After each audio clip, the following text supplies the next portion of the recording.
बिस्मिल्लाहिर्रहमानिर्रहीम। शुरू अल्लाह के नाम से जो बड़ा मेहरबान नहायत रहम वाला है।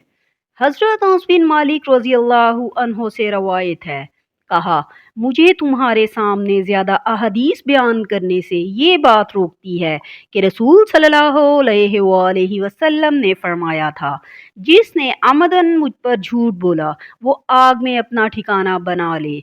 सही मुस्लिम हदीस नंबर 3। हजरत अबू हुरैरा रजी अल्लाह अन्हो से रवायत है, कहा, रसूल सल्लल्लाहु अलैहि वसल्लम ने फरमाया, जिसने आमदन मुझ पर झूठ बोला वो आग में अपना ठिकाना बना ले। सही मुस्लिम हदीस नंबर 4। सईद बिन उबैद ने कहा, हमें अली बिन रबिया वालबी ने हदीस बयान की। कहा, मैं मस्जिद में आया, उस वक्त हज़रत मुगीरा बिन शोबा रज़ी अल्लाहु अन्हु कूफा के अमीर यानी गवर्नर थे। मुगीरा ने कहा, मैंने रसूल सल्लल्लाहु अलैहि वसल्लम से सुना, आप सल्लल्लाहु अलैहि वसल्लम फरमा रहे थे, मुझ पर झूठ बोलना इस तरह नहीं जैसे मेरे अलावा किसी एक आम आदमी पर झूठ बोलना है। जिसने जानबूझकर मुझ पर झूठ बोला वो जहन्नुम में अपना ठिकाना बना ले।